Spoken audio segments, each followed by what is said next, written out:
తుని హింస జగన్ ప్రేరేపిత అసాంఘిక శక్తుల పనేనని ముఖ్యమంత్రి చంద్రబాబు నాయుడు పునరుద్ఘాటించారు. వైకాపా నేరపూరిత రాజకీయాలకు తుని ఘటన అద్దం పడుతోందన్నారు.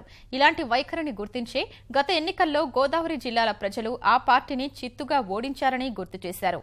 అందుకే ఇప్పుడు కులాలు, ప్రాంతాల పేరుతో పచ్చని గోదావరిలో చిచ్చు రగల్చాలన్నది జగన్ పన్నాగమని తెలిపారు. ఈ కుట్ర రాజకీయాల్ని తెలుగుదేశం శ్రేణులు ప్రజల చెంతకు తీసుకెళ్లాలని సీఎం పిలుపునిచ్చారు. తెలుగుదేశానికి చెందిన 8,000 మంది కార్యకర్తలతో ఆ పార్టీ అధినేత ముఖ్యమంత్రి చంద్రబాబు టెలికాన్ఫరెన్స్ నిర్వహించారు.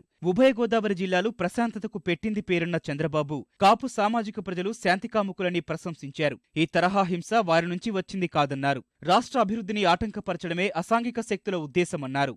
ప్రభుత్వం ఏ అభివృద్ధి కార్యక్రమం తలపెట్టినా వైకాపా ఇబ్బందులు సృష్టిస్తోందని మండిపడ్డారు. రాజధాని, పట్టిసీమ అంశాల్లో ఆ పార్టీ వ్యవహరించిన తీరు ప్రజలందరికీ తెలుసునన్నారు. పెద్ద ఎత్తున పెట్టుబడులు ఆకర్షించి ఉద్యోగ, ఉపాధి అవకాశాలు కల్పించాలని తాము ప్రయత్నిస్తోంటే వాటిని దెబ్బకొట్టేలా జగన్ కుట్రలు చేస్తున్నారని ఆగ్రహం వ్యక్తం చేశారు. రాష్ట్ర వృద్ధిరేటు జాతీయ వృద్ధిరేటును మించిపోవడాన్ని చూసి జగన్ సహించలేకపోతున్నారని చంద్రబాబు విమర్శించారు. అలాగే విశాఖ భాగస్వామ్య సదస్సు ద్వారా 4.8 లక్షల కోట్ల పెట్టుబడులు రావడాన్ని జగన్ జీర్ణించుకోలేకపోతున్నారని ఆక్షేపించారు. దావోస్ పర్యటన విజయవంతమైనందున ప్రతిపక్ష నేతకు ఏం చెయ్యాలో పాలుపోక విధ్వంసాలకు పన్నాగాలు పన్నారని దుయ్యబట్టారు.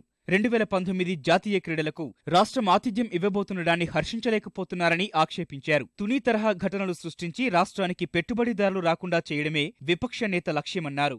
జీవో నెంబర్ 30 రిజర్వేషన్లు ఖరారు చేసే ఉత్తర్వు కాదన్న చంద్రబాబు కోట్ల విజయభాస్కర్ రెడ్డి హయాంలో ఈ నాయకులెవరూ నోరు మెదపలేదని గుర్తు చేశారు. వైఎస్ హయాంలోనూ కాపుల రిజర్వేషన్ అంశాన్ని పట్టించుకోకుండా మిగిలిన కులాలకు రిజర్వేషన్లు ఇచ్చేందుకు ప్రయత్నించారని అన్నారు. ఈ అంశంపై ప్రజలు గందరగోళానికి గురికాకుండా తాజా పరిణామాలను క్షేత్రస్థాయిలోకి తీసుకెళ్లాలని తెలుగుదేశం కార్యకర్తలకు చంద్రబాబు పిలుపునిచ్చారు.